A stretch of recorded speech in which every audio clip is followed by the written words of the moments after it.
and gentlemen, good morning. My name is James Harding. As you can see, we have, either by good fortune or an act of genius, brought together, if you like, the three particular viewpoints on what I would say to you is the fundamental argument within capitalism in 2019. Whether or not the arguments around purpose, around restoring trust, are an act of virtue signaling, are empty rhetoric, or are a fundamental pivot within business to restoring our confidence in the capitalist system. And so I'm going to, if I may, Anna, start with you, because I think that Christine Lagarde in the video right at the beginning set us our homework, if you like. How do you restore trust? Not just analyze the problem, but actually restore it. And I suppose lots of people like me will have listened to your speech this morning, and when you talk about the privilege of having a platform and using it, they'll say hallelujah, right? We need leadership which actually articulates its views and values.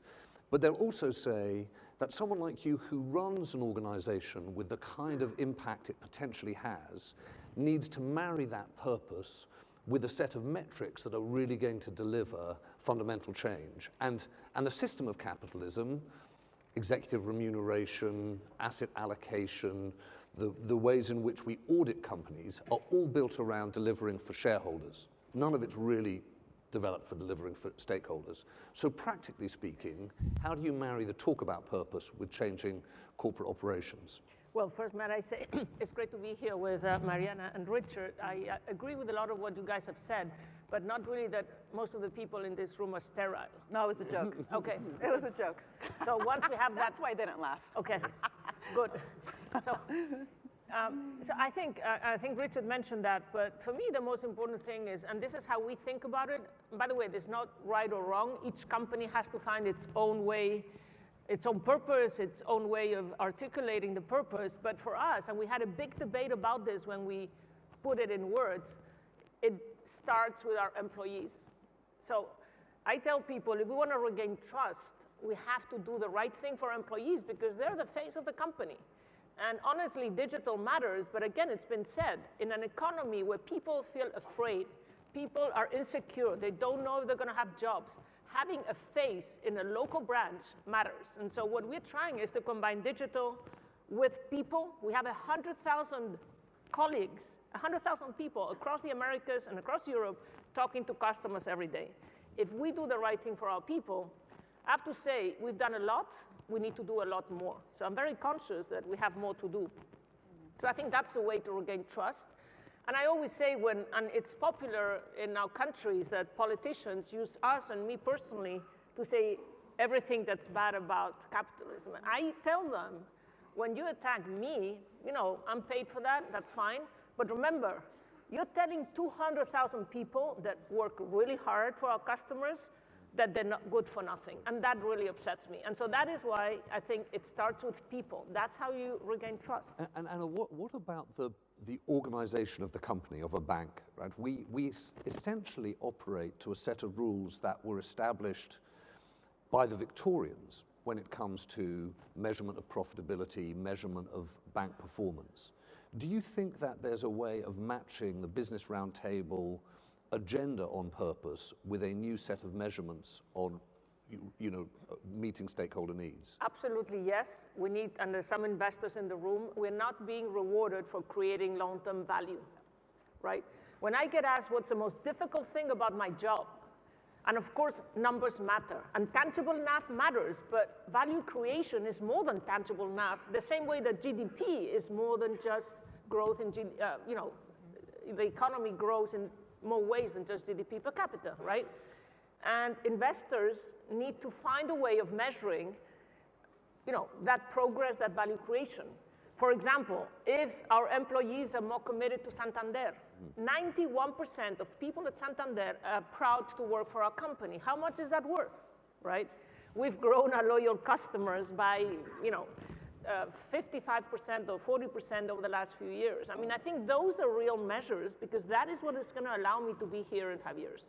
If I've helped 276,000 students get a scholarship, entrepreneurs build a business, they have families. It's not just 276,000 people. It's them, their families, and the jobs they've created.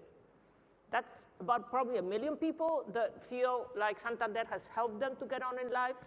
Again, Silvia Flores, que está por aquí, I just mentioned her. Yeah. Listen to her story. She's helping. So I think those are the things we need to measure, but we need investors, we need markets. By the way, we need the media.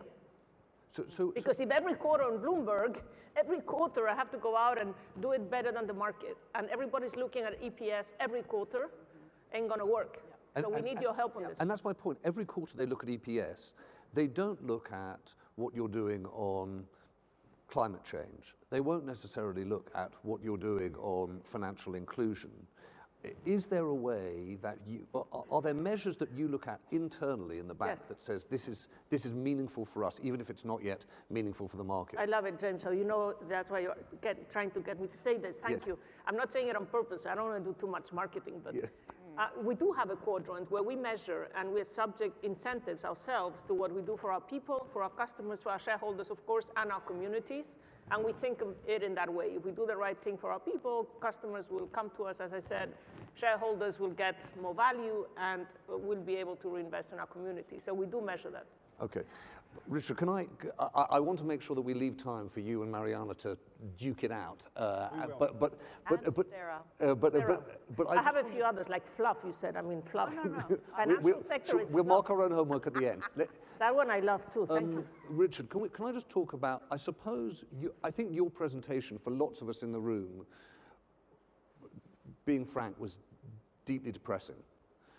And part of it was worrying because when you looked at people's anxieties, particularly that slide about fear and about pessimism, you had to ask yourself whether or not they're right, whether or not those concerns about automation, those concerns about the slowdown in global trade, these fundamental uncertainties in the economy are built on the correct assessment of the next 10 years. And if that is the case, what business can realistically do? So I think it actually starts with the news flow. They are getting their news from their friends and their families and personal experience and the person who was laid off, or, you know, the rate of store closure in the US this year is 4 times what it was last year. Retail jobs are going away because they're being automated. So these are stories, and the number of journalists is down by more than half. Local newspapers are disappearing. So who do you listen to? Well, you listen to social. And in fact, social is partly fake news, which we know. And so I actually think one of the things that companies need to think about is how do you improve the information flow? And what do you talk to your employees about? And the extent to which it's, you know, classic PR in the sense of one side of the story versus both sides of the story, which is more believable, and actually create a platform for people to talk about the issues of their communities or other that is a public one. I actually think it goes to the battle for truth. And if companies aren't contributing to truth, then you're going to lose. And you're also going to lose if you put your head down and assume that all of this will play out around you and it'll all come out okay. Well, it won't, because people have demonized free trade, people have demonized automation, and maybe for good reason, because if companies don't do the retraining part, then we're all in trouble. But it can be, we have to regain optimism. That's the #1 objective. You want to regain trust, regain optimism, and give people a plan and show them a way forward that they can benefit. And specifically, that the person who's in the middle or lower class can do just fine in the next 10 years. Will you do me a favor? Can we regain optimism in about 10 minutes? Will you just leave us Yes. 10 minutes for more pessimism, if you might, right? Okay. So here's the reason. He's a journalist. I think that there are many people who are genuinely excited by the likes of Jamie Dimon and Jeff Bezos and Anna talking about purpose, right? But if you go back to Milton Friedman, and if you go back to the definition of the purpose of business, it's often interpreted that his judgment is quite cynical. But actually it was quite idealistic. His argument was businesses should be there to return value for shareholders, partly because chief executives are not elected. They're not accountable in the way in which our politicians are. And we can't ask them to fill the public policy gap. So the problem, I suppose, with your argument, Richard, is people worry that businesses do not have the authority or accountability to take on the public policy problems you're raising. So the argument I make against that is you want the best employees, they will work for companies with values. And Jamie has been smart about adopting Detroit, which is a city in trouble where the federal government has said this is all we can do, and put money in it and put his bankers to work in making loans to small business, and the city is starting to turn around, and it's a good sort of shop window for what is possible, and I'm sure Santander has done similar, that in fact, look, James, the Facebook decision to allow political ads in an unmanaged way, to me, not a good move. Yeah. Because it shows, to me, somehow Ayn Rand and Fountainhead and this libertarian view, I don't think that works. I think business actually has to recognize that it has to do and then say. Right. So Mariana, can I come to you? Let's go back to the Lagarde, restore trust. So what's your prescription? For everyone in this room, what should we do? Can I first respond to the sterile? Yeah, sure. Because it's key. It's very important. So I said it in a provocative way, simply to say that there used to be a time where we didn't confuse value with price. We actually looked at how is production working? What is finance doing? And what the physiocrats did, but even Adam Smith did this, they just made a list and just bashed finance, for example, and called rent unearned income, and thought that that the landlords and the financiers were the same. That's obviously not right. And that's why I said there's different types of finance. There's different types of business. Take any sector. Telecoms, you have Ericsson, that is actually driven by stakeholder value. You have Cisco, that in the last years has spent more in share buybacks and dividends than 100% of its net income. They're actually going into the capital reserves. You have Huawei, which is a cooperative. I often tell them, remind people you're like John Lewis, they might make you a bit better. Anyway, the point is there's different ways to run business, there's different ways to run finance. We need a much more granular understanding, and your point is the key one. We should be designing a system that rewards value creation kinds of activities and not value extractive ones. And that's why I find it a crime in some ways that we haven't, and I don't know what you think about this, thought about really installing a global financial transaction tax which would reward long-term investments over short-term ones. But that we have to discuss in offline. Sure, but also if you want a green transition, you should be taxing materials more than labor. Capital gains tax currently, how it's structured makes very little sense. It's again, still rewarding short-termism. So it's not enough to talk about purpose and the problems around short-termism. We can actually design a system that is fundamentally different. And just one other thing, my area is innovation, and I look at how we can really use innovation in all sorts of ways, technological, organizational, and social, to drive the kind of investments we need to solve the biggest goals of our time.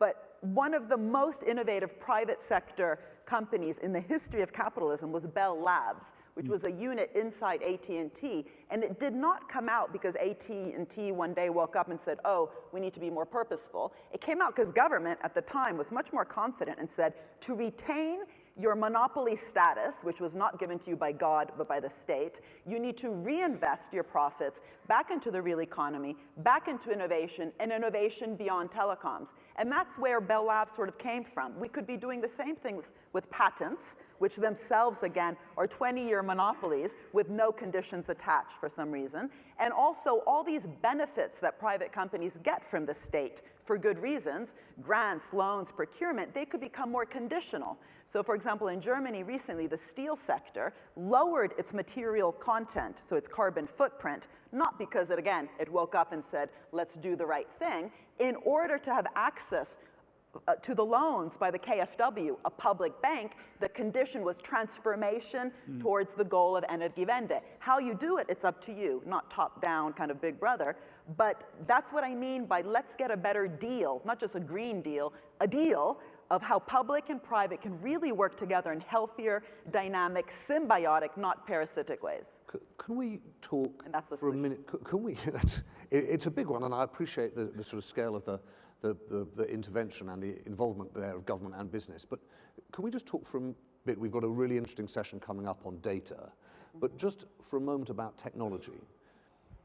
Anna, if you look at what's happened in my world, in the media, what we've discovered is that technology has its favorites. It's not neutral and it's not fair. And within the financial system, as we see greater disruption, greater transformation by technology, the link between trust and fairness looks set to be strained. How do you think technology is going to impact this? So I think, I love what Mariana is doing and what she said. I mean, I say it in a bit different way, but at the end we're saying the same thing. You say about social compact, I say social contract. Yeah. I think the contract word is important because at the end, some of the things you mentioned, what James is referring to, we're in a fundamentally different economy and system. We have to reform capitalism.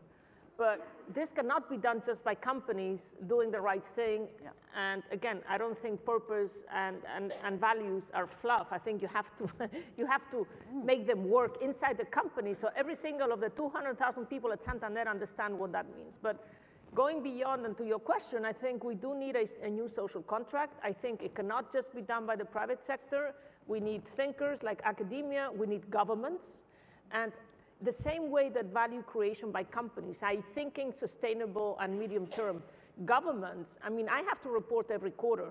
Governments need to get elected every 4 years on average, which means that after 2 years, many times they're not thinking what happens next. And one of the most fundamental things that the Spanish people want, I mean, one is security of all types, physical and so on, and the other one is education, right? And so I think this new social contract has to understand what people really need, and linked to that is the new social contract. And I think the angle of how boundaries between sectors have disappeared is not just what is a bank. Buffett famously said we need banking, we don't need banks. But if you ask some of the global tech what is a bank, they say it's a utility that takes deposits and makes loans, and that's not true. We do much more than that. We enable payments. We allow you to, trade internationally. We just announced yesterday the acquisition of a fintech. Now, what are the rules that we are going to apply to the different sectors? And we defend in a very, active way that we need activity-based rules. If you're a transport company, you're a transport company. If you're a payments company with certain cybersecurity and data security rules, the same payment rule should be applied to everybody. Doesn't matter if you're called a bank, you're called a telco, everybody does payments these days. So these are the kind of things that, for me, are the overarching theme of what is the new social contract. This is not an easy answer, by the way. It applies to tax, it applies to competition, it applies to regulation, it applies to how you define value, how you measure value. So these are not easy things, and so I do think we have to be, as a society, and it's not easy, for the same reason that companies are measured quarterly, governments are measured every 4 years. How do we do this? Richard? It goes beyond data. It goes to living wage. For instance, I think that the French business community was really responsible when they did the inclusive prosperity pledge a few months ago. And look, you can go buy a taco at Taco Bell for $1. Now, part of that is you pay minimum wage. And if you raise the taco to $1.50, you might sell fewer tacos, but you're also going to put more money in the system. And again, if we have this disparity, the turnover rate in fast food restaurants in the US of labor is 140% a year. 140% a year. So, people are coming and going because they work and then they leave because you get so much money. And so I think, again, business has to provide a path for people to say, okay, maybe I'll accept that because I'm getting training. I'm getting invaluable entrepreneurial, at night I can do school or something like this. Help me do that, in which case I will work for $10 an hour. But the trade can't be, let's screw it down. I think we have to, make people aspire to wages that they can actually get along. Can I sort of challenge, if you like, the underlying idea of this whole day, which is about banks and trust, right? There's an argument that actually, not just because the audience said so, that actually we have incredibly high levels of trust in banks, right? For all the new innovations in banking and finance, we still keep our money in banks. We don't put it under the mattress even after the financial crisis. But Anna, your line in your address earlier was about belief, the belief that's at the core of this issue of trust. And so we may trust banks to take care of us as consumers, but we don't believe in banks. We don't believe in the financial system. And Mariana, I wanted to ask you about this because your critique earlier was about a financial system that was heavily financialized, not distributing into the real economy, but distributing through into fire. Looking at what's just happened in Argentina, at the strength of the Elizabeth Warren campaign in the States, the Jeremy Corbyn argument against financial services in the UK, where do you think public policy is going to go on, quote unquote, financialization of the financial system? Fluff, and I'll get to that, okay, because that's key. So I'll first answer yours, but I think this issue of fluff is very important. Yeah, but we don't have time for everything. No, so but fluff is not that financial services are fluff, so I'm responding to yours. It's that unless we go to the heart of that question, unless we talk about how can we do things differently, it will remain fluff. That's what I meant. So the reason why I think Corbyn kind of gets it wrong, for example, is that he brings it back to an old discussion of let's just nationalize everything. You know, let's nationalize rail because it went wrong. And what I've been trying to say, which is exactly what you're saying, so we agree, it's that the contract was wrong, for example. Except on the financial tax, this thing. We'll come back to that afterwards. The real problem with the transport system, for example, because we can look sector by sector, it's not just finance. Things can get financialized also in the real economy, as I mentioned. So what happened in rail was that a public asset, it also happened with the post office in the UK, was given away without any sort of conditions attached. So when Virgin comes in, and there's no... sorry, can I interrupt you? But this was policy. No, I just want to talk about the financial services sector, because I wanted to talk about share buybacks. Yeah. Because you talked specifically about that. What's going to happen on that front, do you think? Well, it's related, right? Because share buybacks are happening in every single sector. So the problem with policy is it shouldn't just be kind of telling what to do or just giving certain types of handouts, which again, I think kind of are increasing the parasitic way in which public and private contract to each other. But financialization in the end, in every sector, is the outcome of a raw deal. If you look at how much these companies are receiving from the public purse, everything in your smart products, everything that makes it smart and not stupid was funded by the public sector, internet, GPS, touchscreen, Siri. The fact that then these technologies can be used by private companies without any kind of discussion about what they're for. Elon Musk himself got $5 billion from the public purse without any sort of real discussion. And yet we then mythologize the role of finance or the role of the entrepreneur without actually talking about what should be a more interesting contract. Amazon, by the way, uses the weather data, which is publicly financed, to increase the short-term kind of zero-hour contracts, because they know if there's a cloud in the sky, people are on their sofas for an extra amount of time shopping more. So now you thought on Thursday you were going to go watch your kid play football. Actually, you're not. They're told last minute. And that's using publicly funded data. So in financial services and in the financialization of the real economy, what we need is just a very different discussion and not see finance on its own as though it's an atomistic actor and then we decide whether it's more purposeful or not, but really bring it back to this notion of contract. And that can only be done if we truly have a stakeholder governance model, not just within companies, but how they are currently interacting. Okay, can I ask one final question? We've got a couple of minutes. I'm going to ask Richard and then you, Anna, then you, Mariana. The one thing that's really striking about what you said, Richard, is this idea that in many ways the most powerful constituency are our employees. Yep. What, in terms of restoring trust, are we asking of them? What would we like our employees to do? I think we want our employees to push us, to speak up, to make us better, and to somehow bring the society into the company and bring the demands of society to us and act in a way that is according to values and not just to make money. And to say this contract isn't going to work because it's not ethical. Right. It's not who we should be. Anna? Well, I think we need to measure value. I think our employees, I'm very proud at Santander, devote thousands of hours to financial education, thousands of hours to actually doing things that are bringing people into the economy. Again, Silvia Flores will tell you the story later, but we have many, many cases like her, We've helped 1 million people in Brazil start a company, a small company, 1 million people over the last 15 years. And I think, really getting the market, getting investors to understand this is what's going to help us help our employees more. I would love to have more reskilling.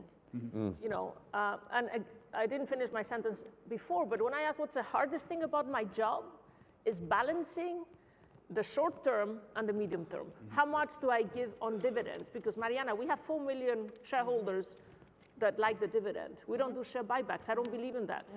But I get asked about my tangible NAV per share every few months when I report to shareholders. Is that the only measure that creates value for them? And this is super important because this is going to allow us to invest more in our people. Because we have what we have, and we need to think very carefully how much we give to each one of our stakeholders. And so, okay, and Mariana? Well, I completely agree. And just the narrative of it, though, I think needs as much innovation. So it's not investing in the workforce. The workforce itself are part of that active value creation. And the real crisis today are not the robots. Robots are not taking jobs. Or put another way, robots have always taken our jobs. Since the 1800s, mechanization was labor displacing. What changed was that from 1980 onwards, profits that were generated from machine A were no longer being reinvested back into the economy. And that kind of lack of reinvestment in people, which do co-create value, the workforce is a value co-creator, is currently, I think, one of the biggest risks we have. So it's a corporate governance, not a robots problem. And it's not a coincidence, by the way, that the tech companies in Silicon Valley love UBI, Universal Basic Income. It doesn't upset the narrative. I prefer a narrative of a citizen's share, a citizen's dividend, not just a handout by the so-called wealth creators, who then don't talk about the collective social structure that enabled them to create that wealth, this handout that's given to the citizens to go do poetry classes. It's a problematic story. And Plato talked about storytellers ruling the world. I think what would be fantastic if in your mission on education as a bank, which is really great, you also really help us think of new stories and narratives, because the media is actually fueling, in some ways, a very siloed story of where wealth comes from. Well, on that note, we're going to have to wind up because we ran out of time. I thought, for what it's worth, Anna, your comments earlier on about the fact that facts, tax, investment, those numbers alone won't tell the story, to Mariana's point that you need stories. I think for Christine Lagarde, we have an answer, though, in terms of restoring trust. I think that this point you make, Richard, which is bring society into the company, whether it's on climate, as we talked earlier about, or living wage, or this point about honoring our promises, that principle of fairness, bring society into the company seems like a good thing to do. Thank you very much. Please thank Richard, Anna, and Mariana.